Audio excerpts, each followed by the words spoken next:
வணக்கம் மக்களே, இன்னைக்கு நம்ம இந்த வீடியோவில் பார்க்க போகிறது கேரளா சிக்கன் சவர்மா. அதனால் இது மலையாளம் கலந்து தான் வருங்க. கேரளத்து சவர்மா ரொம்ப ரொம்ப ஈஸியாக இந்த சவர்மா நம்ம செஞ்சிடலாங்க.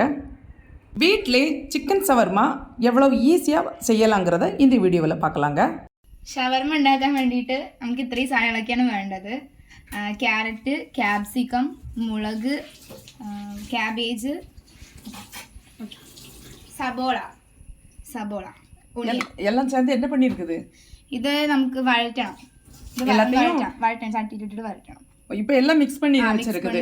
இனி எல்லாம் எண்ணெய் ஊற்றி வதக்கணும். ചിക്കൻ മസാല ഇട്ടിട്ട് മാഗ്നേറ്റ് ചെയ്ത് വെച്ചിരിക്കുന്നതാണ്. இஞ்சி பூண்டு விழுது போட்டு நல்லா மிக்ஸ் பண்ணி இருக்குது. அப்புறம் இந்த சிக்கனில் உப்பு, சிக்கன் மசாலா, இஞ்சி பூண்டு விழுது எல்லாம் போட்டு நல்லா பொரிச்சு எண்ணெயில் ஃப்ரை பண்ணி எடுத்துருக்குது.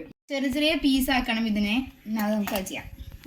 சின்ன சின்ன பீஸாக இப்போ நம்ம இதை நறுக்கி வச்சுக்கணும்.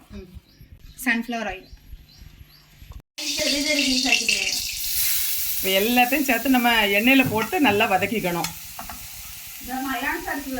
ഉപ്പ് അത്ര പൊട്ടിച്ചിട്ടില്ലേ? കുരുമുളക് പൊടി, கொஞ்சமாக பெப்பர் பவுடர் போட்டு நல்லா மிக்ஸ் பண்ணணும். ചിക്കനെ ചെറിയ ചെറിയ പീസാക്കി ഇങ്ങനെ അരിഞ്ഞിടണം. ഷവർമയ്ക്ക് ജസ്റ്റ് ഒന്ന് വഴഞ്ഞ് വന്നാൽ മതി.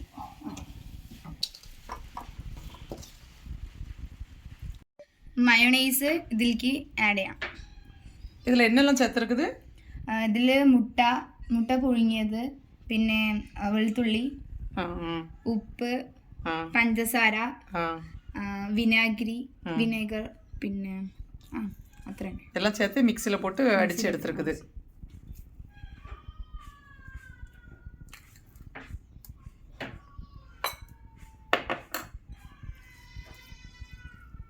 எல்லாம் சேர்த்து நல்லா மிக்ஸ் பண்ணிக்கணும்.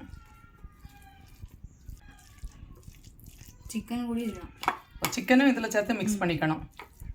சிக்கனை நல்லா பொடிசாக நல்லா கட் பண்ணி இது கூட சேர்த்து நல்லா மிக்ஸ் பண்ணிக்கணும்.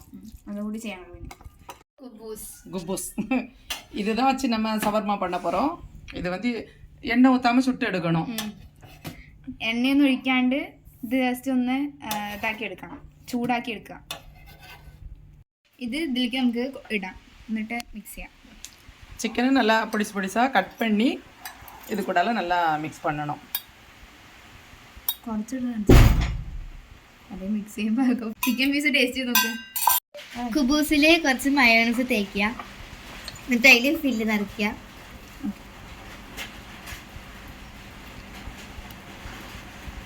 അപ്പോൾ മയോണൈസ് നന്നായി തേച്ചിട്ടുണ്ട്.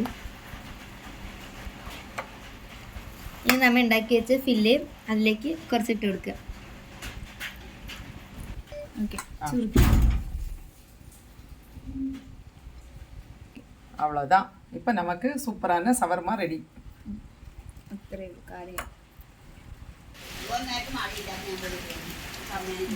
ஓகே, சூப்பரான சவர்மா இப்போ நமக்கு ரெடி ஆயிடுச்சு.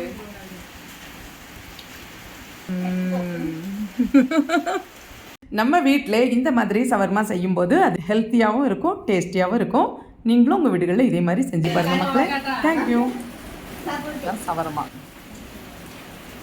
റോളായി ரோலாக்கி சாப்பிட வேண்டியதான்.